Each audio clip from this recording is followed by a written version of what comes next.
Assalamualaikum warahmatullahi wabarakatuh. Jumpa lagi dengan saya, Paksa Dakal Abrar. Pada video kali ini, saya akan membahas materi gaya untuk siswa kelas 8 semester 1. Oke, tujuan pembelajaran materi gaya adalah yang pertama, siswa mampu mendeskripsikan konsep gaya. Yang kedua, menganalisis hubungan antara gaya dan massa dengan percepatan benda yang bergerak. Yang ketiga, menghitung berat benda dengan menggunakan persamaan hukum 2 Newton. Yang keempat, menyebutkan pasangan gaya aksi dan reaksi. Dan yang kelima, menganalisis penerapan hukum Newton dalam kehidupan sehari-hari. Jadi itu adalah tujuan pembelajaran yang ingin kita capai pada pembelajaran kali ini. Jadi setelah mempelajari materi ini, harapkan anak-anakku sekalian mampu mencapai tujuan pembelajaran tersebut. Oke, kita masuk di materi. Apa sih gaya? Ya, betul sekali. Jadi gaya adalah tarikan atau dorongan yang dilakukan pada suatu benda dengan arah tertentu. Gaya yang bekerja pada suatu benda dapat menyebabkan terjadinya perubahan pada keadaan benda. Jadi gaya ini dapat mengakibatkan berbagai macam perubahan pada benda.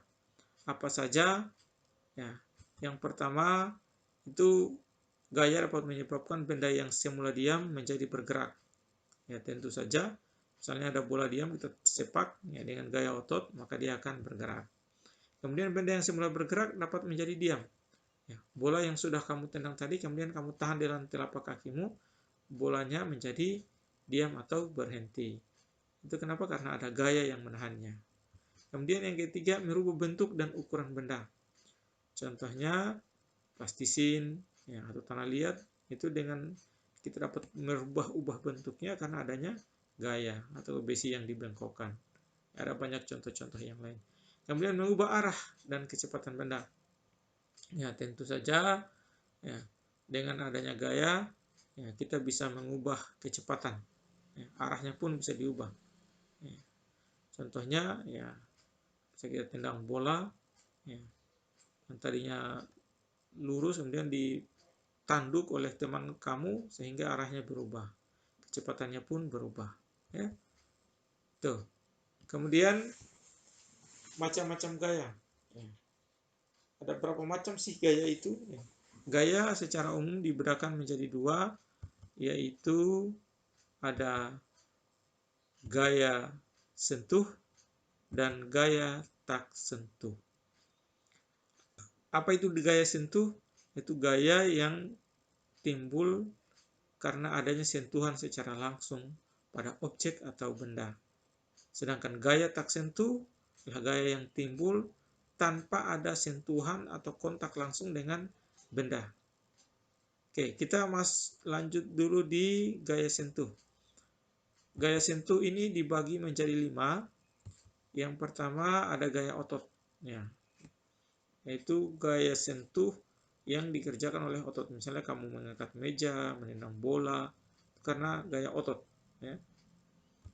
Kemudian yang kedua ada gaya normal atau disimpulkan biasa dengan N, yaitu gaya yang tegak lurus terhadap bidang datar. Kemudian yang ketiga ada gaya gesek, itu gaya antara dua permukaan bidang, dua permukaan benda. Kemudian ada gaya tegangan tali, yaitu gaya tegangan tali itu gaya yang berada di ujung-ujung tali. Kemudian yang terakhir ada gaya pegas, yaitu gaya yang ditimbulkan oleh pegas. Oke, itu 5 gaya sentuh. Kemudian kita masuk di gaya tak sentuh. Gaya tak sentuh ini dibagi menjadi 3. Ada gaya gravitasi, yaitu gaya menuju pusat bumi. Kemudian ada gaya listrik, yaitu gaya yang timbul karena adanya listrik. Contohnya misalnya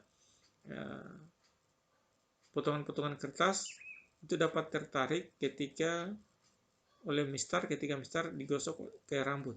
Ya, itu contohnya. Nanti akan dipelajari di kelas 9. Kemudian yang terakhir ada gaya magnet. Ya, ini saya kira anak sekalian sudah terbiasa bermain dengan magnet. Bisa dilihat ketika benda diletakkan logam dikatakan dengan magnet, maka dia dapat tertarik atau tertolak. Oke, kita lanjut. Yang berikut ada resultan gaya. Apa itu resultan gaya? Ya, resultan gaya itu adalah penjumlahan gaya disimbolkan dengan R.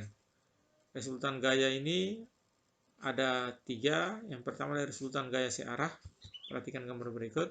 Ya, ini ada gayanya searah. Ya, misalnya F1-nya 5 Newton ke kanan, F2-nya 3 Newton ke kanan juga.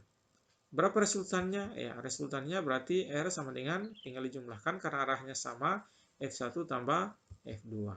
Kemudian resultan gaya yang tak searah.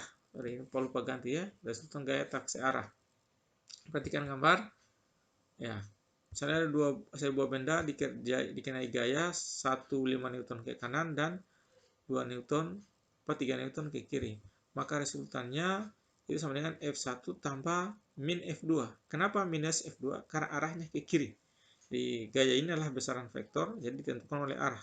Kalau dia ke kiri maka nilainya negatif. Kemudian yang ketiga sebenarnya ada resultan gaya yang saling tegak lurus.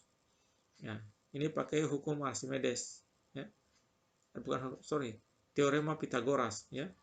Misalnya saat ke kanan 4 Newton, ke atas itu 3 Newton, maka resultannya berarti akar F1 kuadrat tambah F2 kuadrat. Oke, kita lanjut di perbedaan massa dan berat benda. Yang pertama massa. Massa adalah ukuran banyaknya materi yang dikandung suatu benda. Massa besarnya selalu tetap, tidak bergantung pada posisi benda. Kemudian massa diukur dengan neraca dan satuannya dalam isi adalah kilogram atau kg. Neraca termasuk besaran skalar. Sekarang kita masuk di berat. Ya. Berat adalah gaya gravitasi yang terjadi pada suatu benda, itu berat. Ya.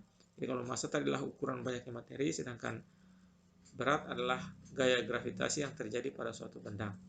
Kemudian berat suatu benda tergantung pada posisi benda di mana dia berada. Kalau tadi massa itu tidak dipengaruhi oleh posisi. Kemudian alat ukurnya, ya, dia adalah neraca. Ya.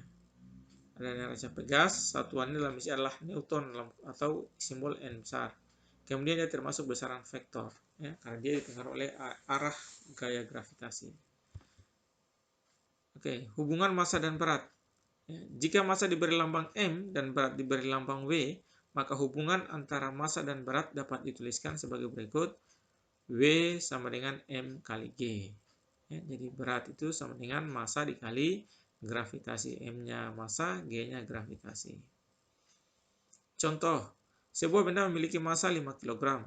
Berapakah berat benda tersebut di bumi dan di bulan? Jika gravitasi bumi 10, gravitasi bulan 1,6 meter per sekon kuadrat. Nah, ini dia. Diketahui M sama dengan 5 kg, G bumi sama dengan 10, G bulan sama dengan 1,6. Ditanyakan adalah berat benda di bumi dan B berat benda di bulan atau W-nya. Penyelesaiannya, ya, W bumi sama dengan massa kali gravitasi bumi. Karena kita mau ukur beratnya di bumi, maka harus pakai gravitasi bumi. Massanya tetap 5 kg kali 10 sama dengan 50 Newton. Sekarang berapa beratnya di bulan? Beratnya di bulan itu massa dikali gravitasi bulan, yaitu 5 kg dikali 1,6 meter per sekon kuadrat, hasilnya adalah 8 Newton. Oke, sampai sini sudah paham. Nanti kalau ada yang tidak jelas, bisa ditanyakan lewat grup chatting WA. Oke, kita lanjut. Hukum Newton tentang gerak. Ya.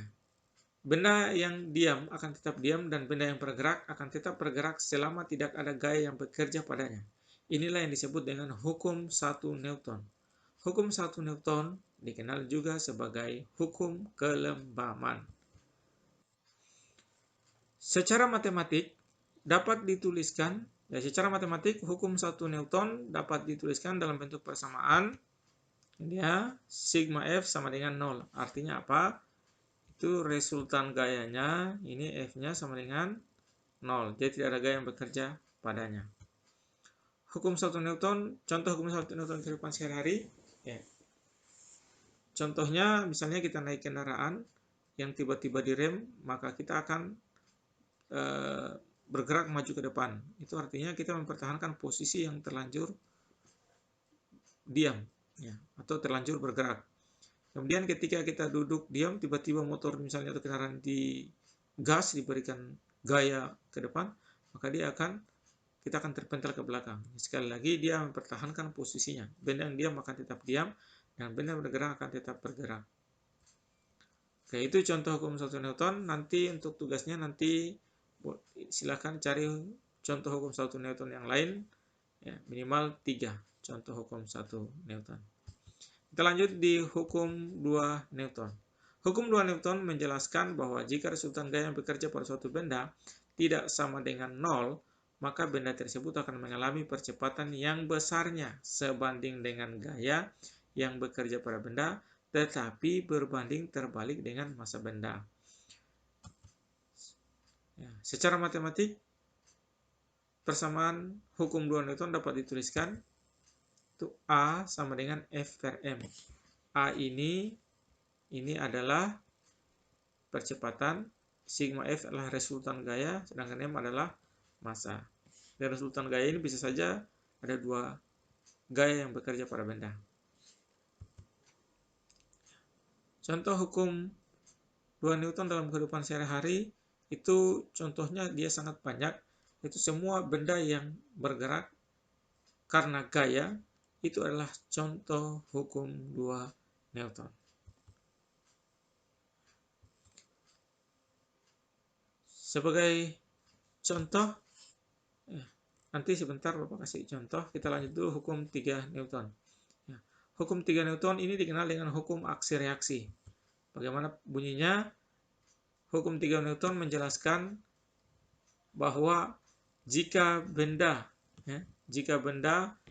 pertama memberikan gaya pada benda kedua, maka benda kedua akan memberikan gaya yang sama besar tapi arahnya berlawanan.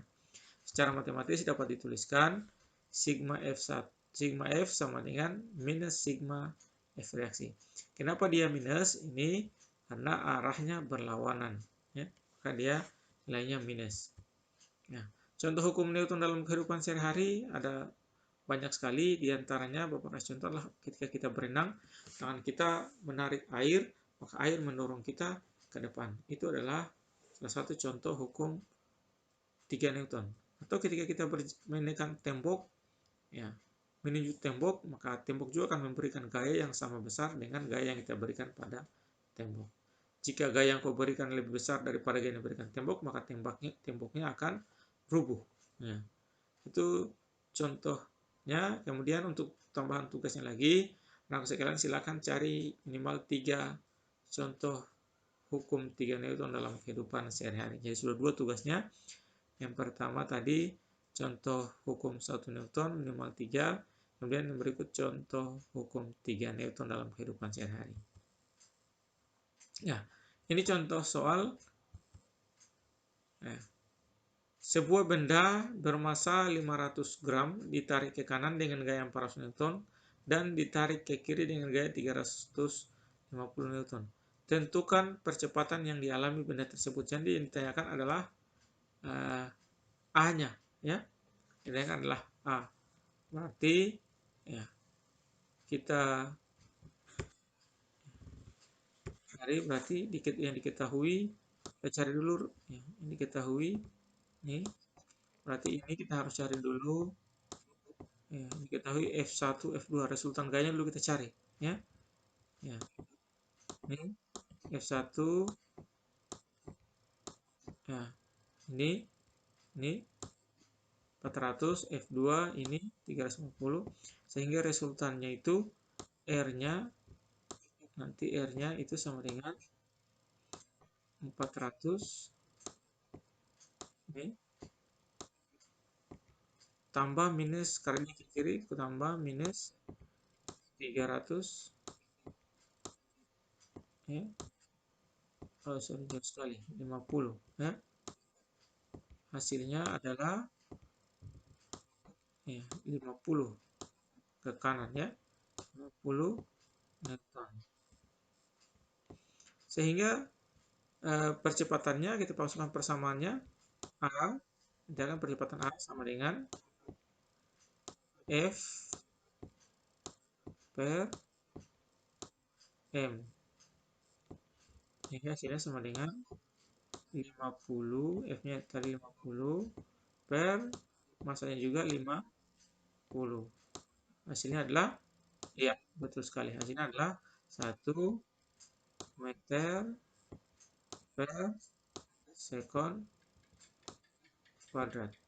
Ya, itu adalah contoh penyelesaian penerapan hukum 2 Newton. Oke, itu adalah materi tentang gaya. Selanjutnya Bapak akan memberikan soal untuk tugas selain tugas yang 2 tadi untuk dikerjakan di rumah. Pertama ini ada 2 buah gaya masing-masing.